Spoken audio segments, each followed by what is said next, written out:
Приветствую вас, друзья! Сегодняшнюю передачу мы хотим посвятить татарскому поэту Мусе Джалилю. У народа Саха есть понятие сюр, что означает сила духа, дух. Вот это слово в повседневной жизни не часто употребляется, но о сильном человеке говорят сюрдахки, человек с сильным духом. И мы сегодня будем говорить о сильном человеке, о силе духа. Представляю участников сегодняшней передачи: народный писатель Якутии, член Высшего творческого совета Союза писателей России Николай Лугинов, народный писатель Якутии, лауреат государственной премии имени Платона Аюнского Семен Андреевич Попов-Тумат, лауреат международных и российских литературных премий Анатолий Слепцов. По профессии хирург. Он несколько раз выезжал в зону СВО, чтобы выполнить свой гражданский и профессиональный долг. Итак, Муса Джалиль. Другу, который умеет читать по-татарски и прочтет эту тетрадь. Муса Джалиль в 1942 году сражался на фронте и взят в плен. В плену испытал все ужасы, прошел через 40 смертей, затем был привезен в Берлин. Здесь он был обвинен в участии в подпольной организации, в распространении советской пропаганды и заключен в тюрьму. Его присудят к смертной казни. Он умрет. Но у него останется 116 стихов, написанных в плену и в заточении. Если эта книжка попадет в твои руки, аккуратно, внимательно перепиши их набело, сбереги их и после войны сообщи в Казань, выпусти их в свет, как стихи погибшего поэта татарского народа. Таково мое завещание. Муса Джалиль, 1943 декабрь. Об этом поэте я мальчиком совсем услышал впервые. Это было событие нашей культурной жизни, когда его книга в переводе на якутский язык была издана. Его переводили наши лучшие поэты. Перевод был, мне кажется, очень удачен, потому что мы все, прочитавшие, воспринимали как оригинал. Не как перевод, а как оригинал. Это повлияло на нас, на наше поколение, и, я думаю, и на последующее поколение. Тема войны, она неразлучна, потому что война коснулась каждую якутскую семью. Наш народ понес очень тяжелую утрату в войне. И моя семья потеряла многих. И некоторые, конечно, вернулись, но они принесли с собой новое понимание этого мира. Семен Андреевич, Мусу Джалиля кто переводил? Отдельные стихи перевели очень много поэтов. В том числе и Элляй перевел, в том числе и Михаил Тимофеев перевел. Отдельной книгой выпустил Семен Данилов. «Магическая тетрадь». Когда книга вышла, это было очень большое событие. Муса Джалиль после смерти его тетради по всю Европу путешествовали. И они дошли до родины в 1946 году. Тогда только знали татарские наши друзья, какой жизни, какой героический подвиг совершил их на землях. Муса Джалиль очень чувственный поэт. Я читал перевод Элляя. Одно стихотворение он посетил своей дочери. И говорит, что я вчера ночью увидел свою дочку. И дочка спрашивает: папа, ты долго путешествовала, когда же приедешь? Дочурка мне привиделась во сне. Пришла пригладила мне чуб ручонкой.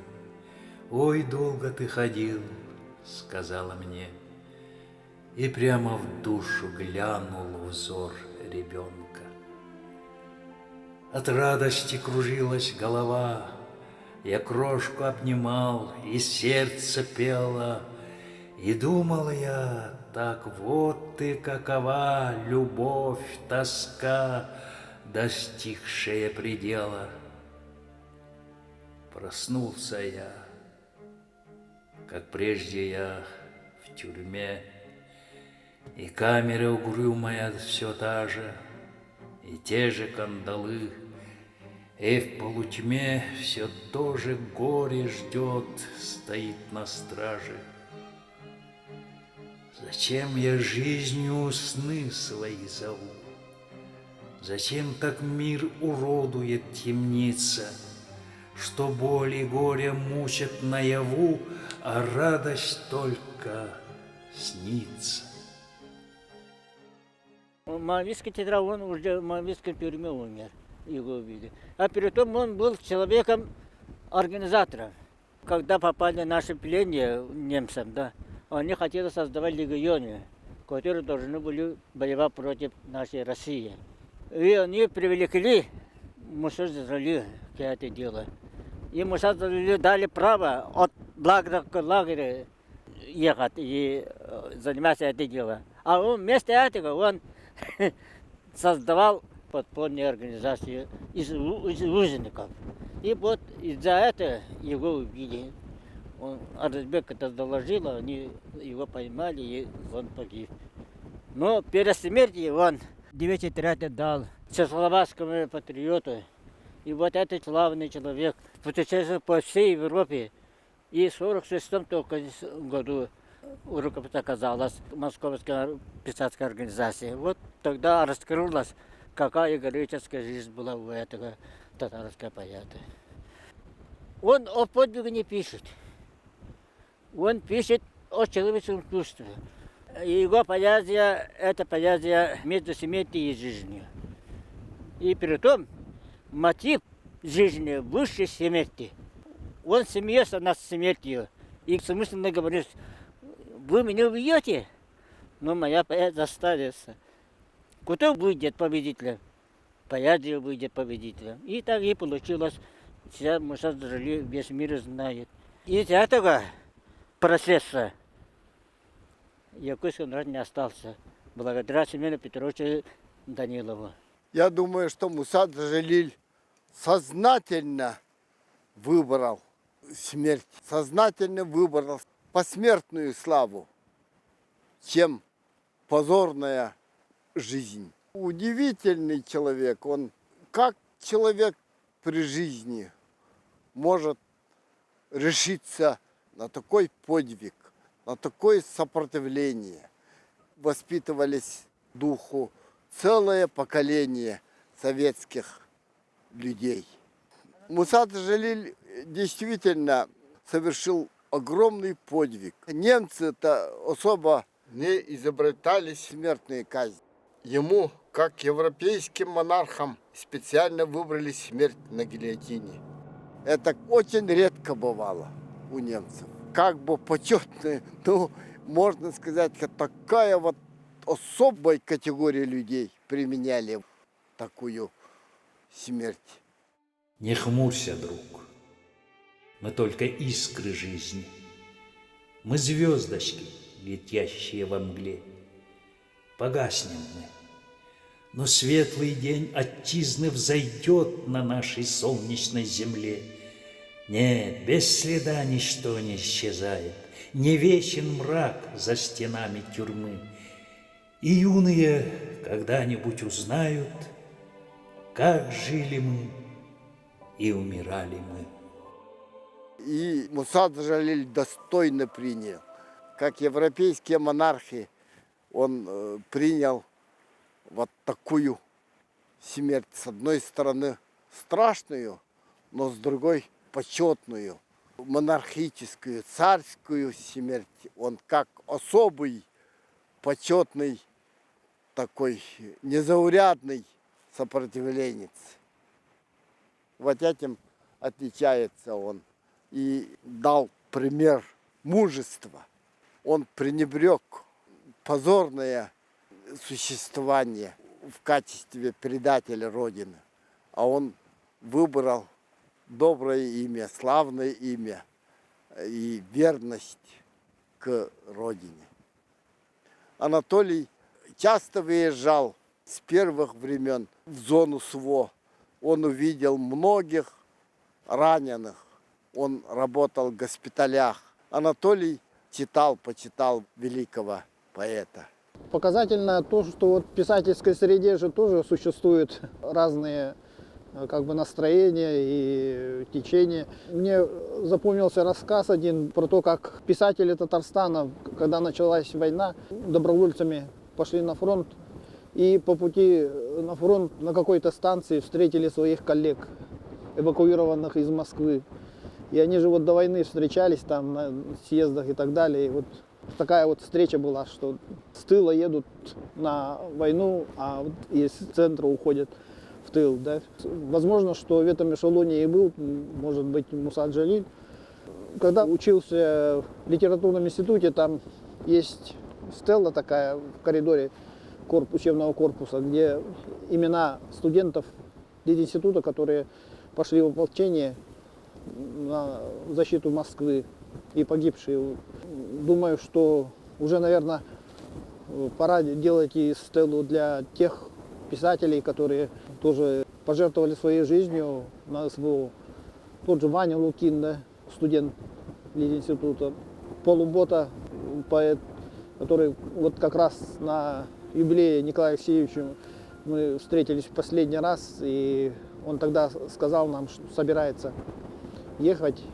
Мы поговорили там, какие вот именно настроения, которые я увидел в госпитале. Лично у меня вот до этих событий было ощущение, что чувство патриотизма как-то утратило свою ценность. Но когда вот попал в госпиталь, то увидел, что молодежь, что у нас все еще имеет стержень и свое видение тех событий, которые происходят на Украине. Не зря вот это называют гражданской войной. Все-таки два братских народа. Один поддался западному влиянию. Как я уже и раньше говорил, что все эти события имеют подоплеку еще вот с 91-го года прошлого века. Наши сыновья, наши младшие братья расхлебывают то, что мы упустили в свое время. Если бы тогда смогли сохранить Советский Союз, то, возможно, история пошла бы совсем другим путем, и нынешних событий бы не было. Жертвами оказались молодые, талантливые люди. Мы в прошлом году делали передачу о москвиче Ване Лукине и верхоянце Василий Роженик. Молодые люди очень хорошо, проникновенно писали, и, возможно, из них в будущем получились бы хорошие поэты. Совсем молодой человек. Иван Лукин родился в 98 году, когда я отмечал 50-летие. Позже, когда приезжал, был маленький мальчик. Сначала 3 лет, потом 5 лет, потом 10 лет, потом 15 лет. Всегда имел место рядом со мной. Меня удивляло то, что этот мальчик долгими вечерами неотлучно сидел и слушал наш разговор.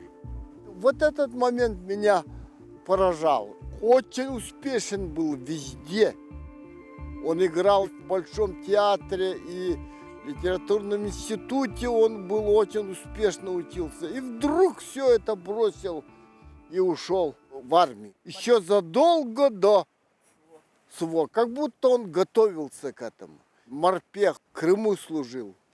И с первых дней он попал в пекло и героически погиб. А Василий Рожин тоже писал такие проникновенные стихи, такие опыты, может быть, во многом еще не достигшие своего совершенства, но в них печать незаурядности. И вот что печально.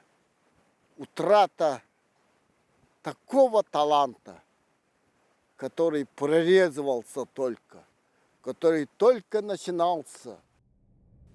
Стоят ли вот эти строки горесть пройденных разлук? Я бы вам поклялся многим, чтоб не знать душевных мук. Кара Божья или награда за стихи платить судьбой. Мне всего-то было надо, чтоб быть верным лишь одной. Ночь без устали ковала гвозди и вбивала в лоб. Только муза ликовала: мой поэт, ты мой герой. Мысли, мысли, эх, проклятие, из-за вас сидел в аду. Ты, поэзия, распятие, гибну я в твоем плену.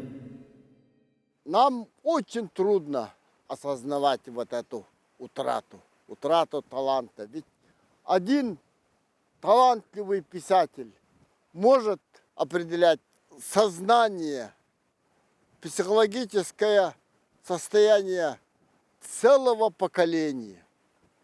И вот этот человек погиб. Что он мог написать? Как будто он предвидел свою раннюю смерть. И в стихах так или иначе все это было. А это усиливает такое чувство утраты. Как будто он сам зазывал, сам знал свою судьбу. Ваня Лукин. То же самое. Очерки, написанные его рукой 16-17 годам. Совершенно взрослые восприятия. Он взял все, бросил и ушел в армию. Я думал, что это его такое сумасбродное решение.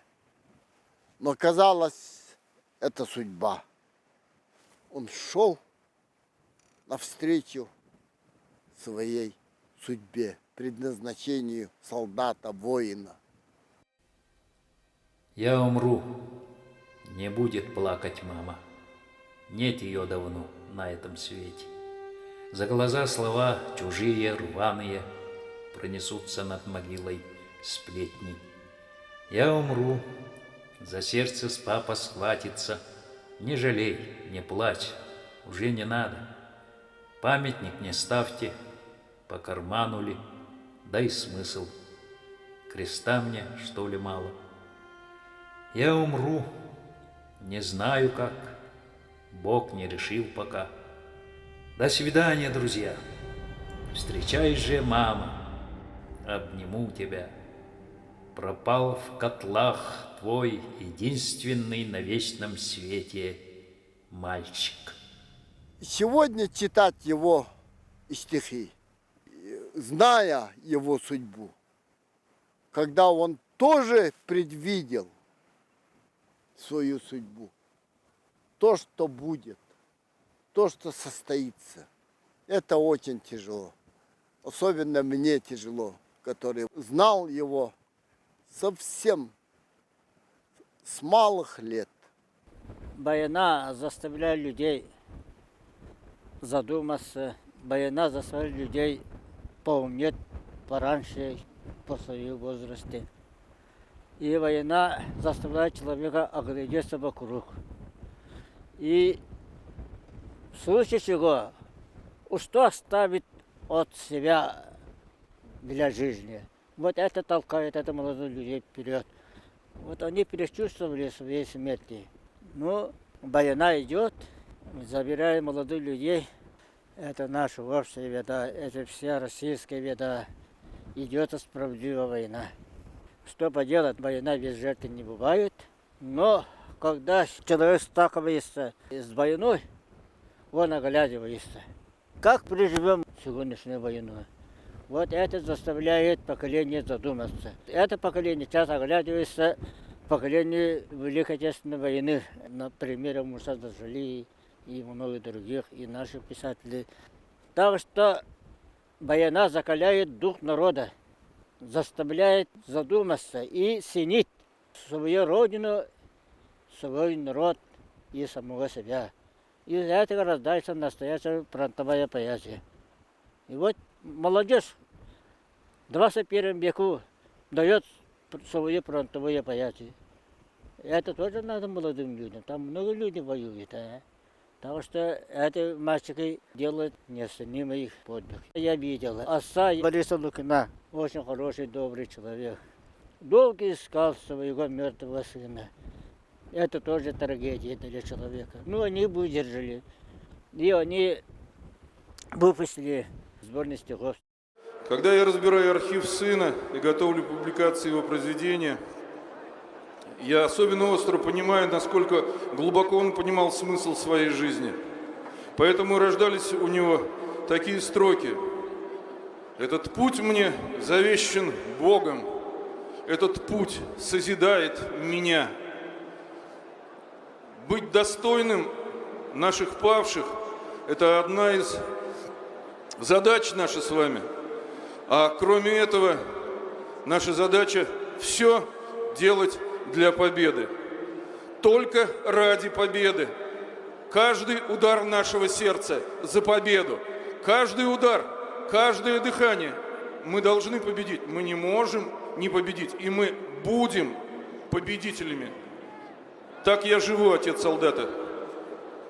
Потому что война закаляет, война заставляет вздуматься и призывать к подвигу. Муса Джалиль – пример мужества. Он повлиял на целое поколение.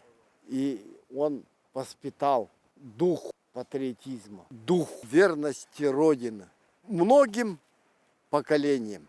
То, что наши ребята сегодня успешно выполняют свой долг, отстаивая интересы своей страны, интересы своих родных народов.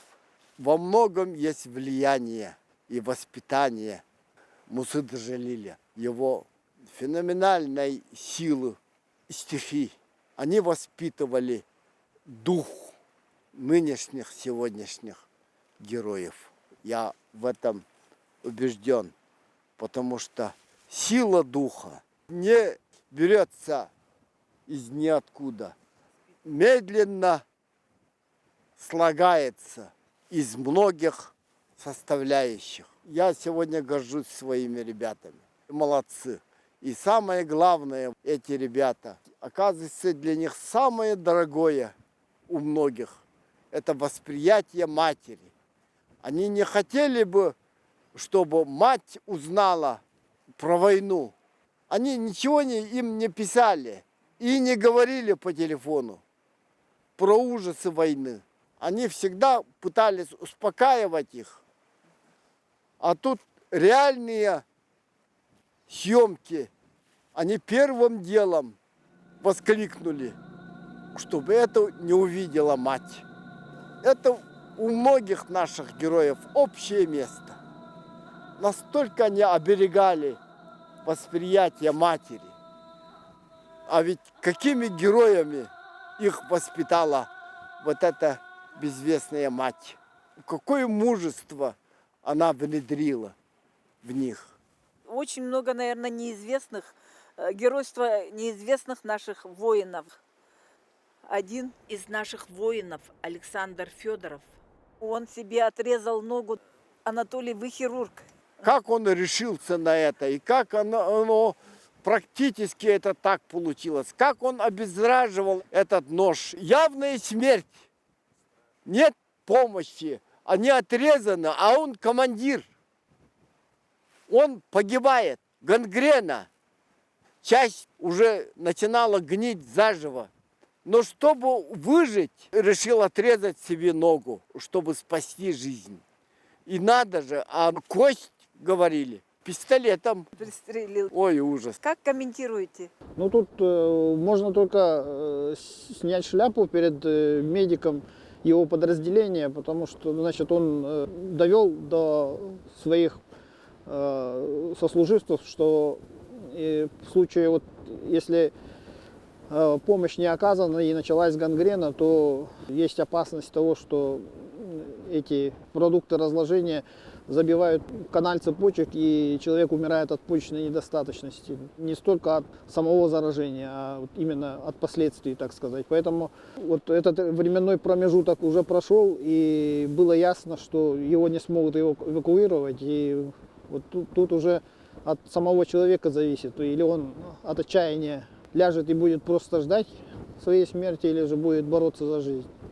Парень сделал больше, чем мог, по идее. Все-таки самому себе отрезать. Вот сослуживцы же побоялись, убежали из его окопа и говорили, что сошел с ума и режет себе ногу. Но другого выхода у него не было, и он доказал, что был прав. Остался в живых. Конечно, ножом кость не отрежешь, поэтому, вот, зная это, вот, отстрелил кость. Но самое главное, вот именно перерезать, наверное, нерв, там все-таки боль-то страшная была. Allah bu halu itu. Kayak berapa kali nak kamu? Dah gaul. Kayak tu папун туху. Урбену калинаны. Иди посмотри, пала. Когда на оском-то. На оском-то. Что смотришь? Иди помоги. Только перевязать осталось ему. Все сам отрезал где-то. Хата галан камнахам бервас калам бедда. Бервас калата онто оно кихигата имма. Олок короче час курдук олок каракпан хемним даганы ухнаран яам деді. Онна атты бар олар канана бармай деді. Оннан ол біле дуон. Халы бурыгын, кайыгын, температураң жестко тақсар, әдін эбисити ола. Онно када атуда хобылжыс бабы, тывыстымның ұнна. Ына. Ота где-то час курдук болама аспытан туан. Гырым мен уже чой бола бэс. Атам улханныге жоқ бола бэс. Не гырыты лошоскай бай, еринге талақ. Байшалок. Сапса хаққайына хүйгерді. Атағым мен барды қапқара бола бэс. Атағым еще қайдарыге жоқ бола алла. Уже аны утуптан ең бәді. Олық башы утуптава дейін әтімі. Гырыны постоянно күтті постоянно ұқсуғым бар. Утуптан бардым я. Дар утуптан того калина барды. Каждые полчаса проверяй дейін. Пульс проверяй. Живой нет дейін. Если пульса нету, сразу буди меня дейін. Как-нибудь там искусственное дыхание, там все сделать дейін. Ну, человек справился и сейчас вот живой. С историей Мусы Джалиля и с настоящими событиями вот как-то демонстрирует, наверное, история, то, что развивается все по спирали. Тут же можно и про жареных соловьев вот вспомнить, да? То, что Муса писал, что вот даже если погибну, но стихи мои будут жить. Как раз современное технологическое наше вот развитие дает обратное. Например, известно, что вот Вася Рожин в телефоне хранил свои стихи, и перед наступлением всем сказали бросить телефоны, и он выкинул телефон в речку или в озеро. Ну и теперь мы не знаем, какие чувства, мысли у него были. А во времена Мусы тот же наш Макар Хара, например, с фронта присылал в письмах свои стихи, и они печатались здесь, опубликованы были для народа, стихи с фронта, да, написанные на фронте. А Вася не имел такой возможности из-за того, что средства шпионажа могли зафиксировать работу телефона, и из-за этого он просто как записную книжку использовал. А потом вот бросил в воду, и может быть действительно когда-нибудь обнаружится этот телефон, и технические возможности помогут извлечь написанное им, но это уже кажется на грани фантастики. Пример Мусы получается, что то, что он написал на бумаге, Это вот сохранилось и дошло до его родины. А вот электронная вещь наших парней вот утеряна. Поэтому, касаясь всей литературы, вот именно бумажное издание, бумажная книга более весома, чем электронная версия произведений. Вот такая вот какая-то смесь и развития. Нас вывели, и казнь настанет скоро. На пустыре нас выстроил конвой, и чтоб не быть свидетелем позора, внезапно солнце скрылось за горой. Земля, не бойся, сердцем я спокоен, ступнями на твоем тепле стою. Родное имя повторив, как воин здесь я умру за родину свою. Пусть палачи с кровавыми глазами сейчас свои заносят топоры. Мы знаем, правда все равно за нами. Враги лютуют только до поры. Придет день торжества свободы. Меч правосудия покарает их. Жестоким будет приговор народа. В него войдет и мой последний стих. Это история мужества, истоки мужества, человеческий сознательный выбор. Очень ярко в стихах Мусы Джалиля его сопротивление. Он сознательно выбрал смерть. И любовные стихи, и воспоминания о детстве. Все это вовлечено в единый моток, единый клубок. Его выбор, сознательный выбор подвига. Совершить в самом логове фашистов героизм – это дело такое. Муса Джалиль совершил в немецкой тюрьме этот подвиг. Этот подвиг никогда не забывается. Такой подвиг нужен народу.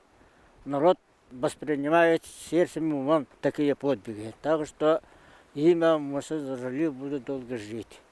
Поскольку человечество всегда встречается с войной.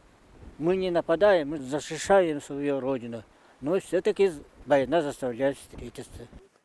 А я скажу о нынешней войне, войне наших дней. Ведь это тоже имеет истоки этой войны. Почему война? Для чего война? Ради чего война? Истоки этой войны. Тоже защита нашего образа жизни. Западный мир по-нашему, может быть, отсталому пониманию, сошел с ума. Человек не может так оскотиниться, как они.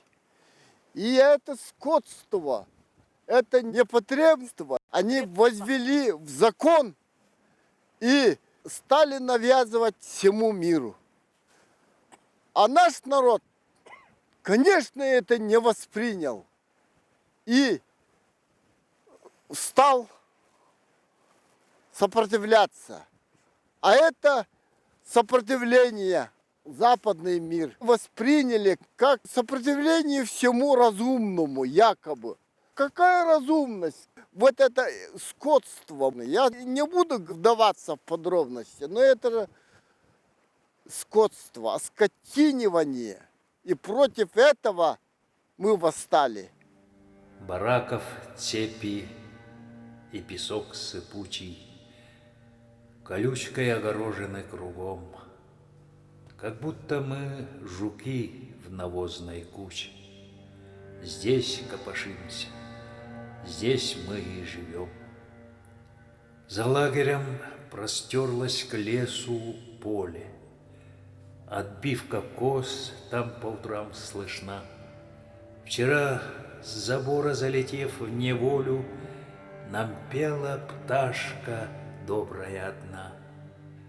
По крыльям, стрелам и по звонким песням тебя легко узнает мой народ. И пусть он скажет: о поэте весть нам вот эта пташка издали несет. Враги надели на него оковы, но не сумели волю в нем сломить. Пусть в заточении он, поэта слова никто не в силах заковать, убить. И наш народ многие века за традиционные свои ценности, образ жизни и против этого скотства. Вот в чем дело. И вот наши ребята, по примеру Мусы Джалиля, они выбрали вот своим духом, сильным духом сопротивление. Наши ребята совершили не один подвиг. Близость к природе, жизни, к таким суровым нашим условиям. Поэтому наши ребята, они готовы к исполнению этого своего долга. И когда Родина их призвала, они проявили свое умение, которое наш народ воспитал и сохранил веками. И в такое трудное время оказалось востребованным. Самое главное в нашем разговоре – сила писательского слова в том, что оно имеет огромное влияние. Стихи Мусы Джалиля повлияло на становление духа целых поколений. И вот подвиг Мусы Джалиля, который произошел много лет назад, в 1944 году, это повлияло на выбор многих поколений, чтобы воспитать дух. Вот в этом сила писательского слова, сила поэтического слова, который одухотворяет на подвиг. Я гуляю, кручу самокрутку. Мирной жизни лишь 5 минут. До победы мечты и задумки. Снаряжусь, помолюсь и путь. На войну мне теперь дорога. Я успел лишь одно понять. Этот путь мне завещан Богом. Этот путь созидает меня. Сегодня мы говорили о Мусе Джалиле, о его стихах в моабитской тюрьме, о силе духа человеческого. И сегодня она проявляется. Мы говорили о москвиче Иване Лукине, совсем молодом человеке, и о верхоянце Василии Рожине, который тоже, не раздумывая, сразу приняли вызов времени, ушли на фронт и погибли. В эти дни мы говорим о слове и о силе духа. Без этих понятий, мне кажется, что нет человека. В каких-то экстремальных моментах жизни, экстремальных случаях проявляется человеческое нутро, натура, на что он способен. В каждой республике, в каждом городе есть жертвы среди нашего молодого поколения, но молодого поколения, не сломленного духом, которое избрало путь чести, путь защиты Отечества на берегу великой реки Лена. Сегодня у нас произошел такой разговор о духе и о слове. Спасибо за внимание. До будущих встреч.